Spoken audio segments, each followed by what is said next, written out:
I don't like this trend.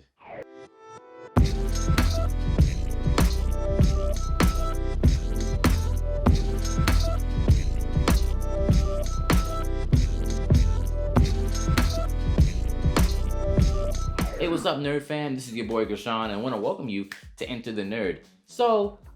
In this channel, we love to talk about characters, whether they're from anime, manga, science fiction, novels, whatever, storylines. We always talk about tons of stuff nerd related. So if you like that type of content, make sure you like the video and subscribe to the channel to get more of that. Now, today, I want to talk about a trend that I've been seeing that is not very good in terms of writing for major, I'll say for major comic book companies that I'm seeing now, which is how they like to write characters and create storylines centered around what the character is and not who they are. And what I mean by that is, if a character is usually part of a certain group, usually like a non-white group, that is the plot point. The plot point is that they are an African American, they are a Latino, they are part of the LGBT. Like, it is part of the plot point, rather than just being, what they are, and then they are a superhero. It's the main emphasis, so they can draw a plot point and lead it to some social justice type of thing. And here's the problem with that. We know that racism exists in real life. We know that there are tons of isms that harm people, harm people emotionally and stuff like that. And I get that. It's just, when you're creating a character, why aren't we just focusing on who they are? I heard a lot of people say, like, we need to make these characters to validate these groups of people. Now, I take every character like I would look at a human being. We're all characters in our own story, right? So if someone doesn't dig me because of the color of my skin, I don't need to validate myself to them. I really don't, right? I can just live my life, and if they want to think what they think, they can think what they think.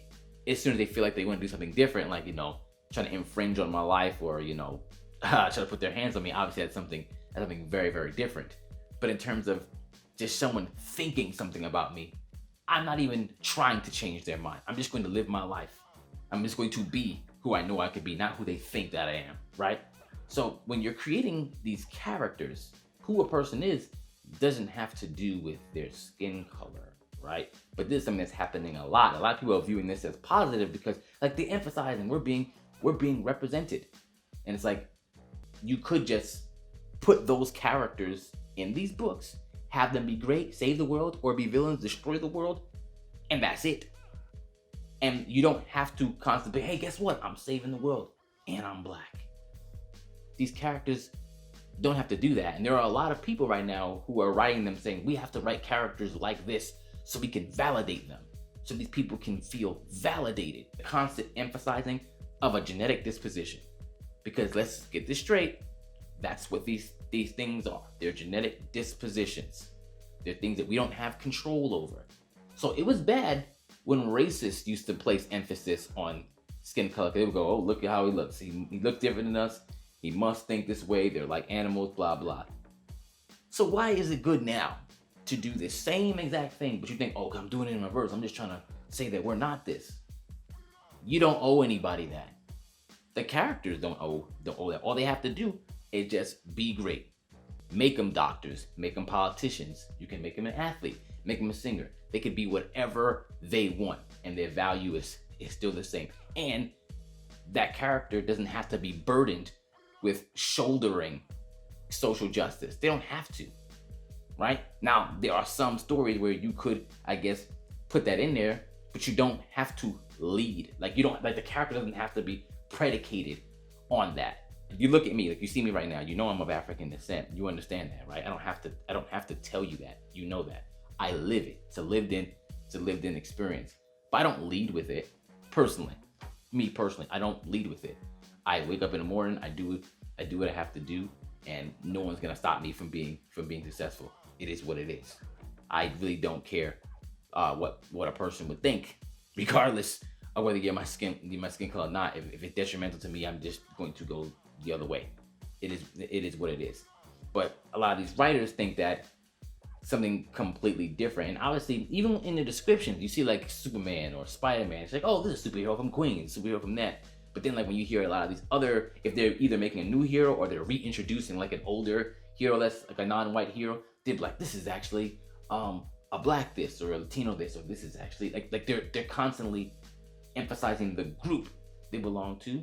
So then when they write these stories, they could focus around that part and not have to really write intricate details about how they're like not even like introducing new politics that only exist in the universe, which I think would be cool if you could just introduce ideas that don't exist anywhere else. Like for example, the X-Men does this very, very well, right?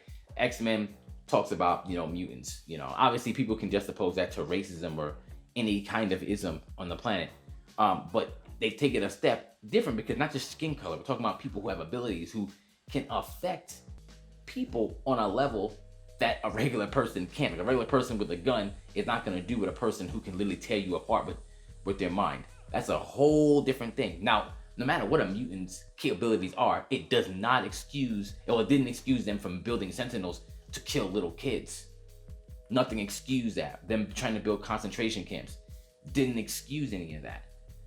It's just what they did very well was show you both sides. And even though one side was doing heinous stuff, they would show you like crazy stuff happening to the families at the hands of mutants to try and get you to go like, oh man, well here we go. Like now I see why they think that way.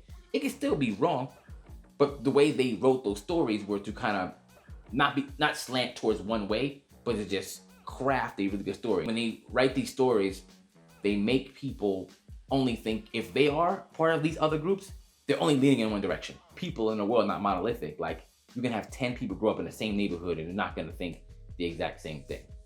And I think that's missing from characters. It's something that once again, they're leading with that. They're leading with the what and not the who. Like I'm gonna talk about anybody you know, everyone is just like every person is just made up of experiences. But now some of these comments are written, it's like you need to care what skin color it is. And yes, I do think that the black characters and just I guess also just minority characters in general are underrepresented in terms of when you have these characters, they don't put the same amount of writing and work behind them.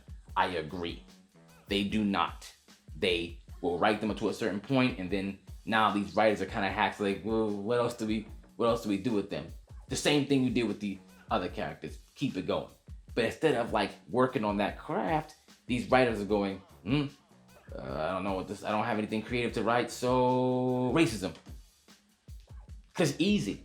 It's easy, and it's what's going on. It's what's going on right now, and it gets people all riled up, and they're like, yeah, like this character speaks for me. But that's just lazy. Like not every character from these groups has to fight, and then like a personal injustice that attacks a group that other people of their genetic disposition have to go with. They don't have to, or their sexuality, right? Whatever it is, whatever their gender, whatever it is. Like, because there are LGBT characters that have also existed in comics who just were in relationships with whoever they wanted to be. They were literally who they are, and they were not burdened. They were not burdened with having to carry the load of that. Now it's like you need to know. It's like you need to know. It's like, but they were out. They were open too. Like you have like Phyla-Vell and Moondragon. Like they were out. Like they're in relationships. Like even like Wiccan and Hulkling when they first came out. Like very good. Like they just had them in relationships, and that was it. But they were still part of a team. They were still heroes. Their main function is to do this. Like just like right now, like you walk up to a person, like if you love a person, all of a sudden they tell you, oh, well, I also date this person. It shouldn't matter. It shouldn't matter negatively. Doesn't matter positively. It just is what it is. A person, they are who they are. And that's it. It's just the emphasis, although they are what they are, sorry. Like the emphasis on that, there's nothing necessary, whether it's negative or positive. It is what it is. Just let's talk about the content of the character. What are their character traits? What makes them awesome? Stuff like that. Now, I know some people are not going to agree because they think that by hyper-emphasizing this is going to change things. And obviously, here's some things. In the indie comics, they do this very well. They do this really, really well. Like, they just make characters, make them great. And I'm not saying that you can't talk about racism ever, but I'm also saying you're not burdened to. Like, I can't create like a fictional world where it doesn't exist. I can't do that. I still can't get away from it. I still can't like write something different. I can't just write a world where all these characters are just great in who they are. That's very odd to me. When it comes to art, when it comes to comics, it's always been escapism for me. It's been able to just read cool characters because I don't want to have to watch the news, see this, go on like an Instagram feed, see this, and then look at the comics, and now I'm seeing that too. Like, do I have to? Like, no. So I would like for whatever exists in the comic just to exist in the comic, or book, or movie, or whatever. But now it's like, it's just the messages are getting beat over the head, and it's like, I live it. Do I have to constantly see it? No, I really don't. I really don't. But once again, this is just my opinion. You don't have to agree. This is just something that I think is a weak part of storytelling, where we're just leading with the what's and not the who. Because even in real life, when we concentrate on the who, we understand that people are so much more nuanced. But if we're just leading with the cover, like we're just leading with like, oh, there's not that far these characters will go, and these storylines won't go as far either. And it's weird because we claim to be very progressive now, but they seem to understand that concept a lot more 40 years ago than they do now.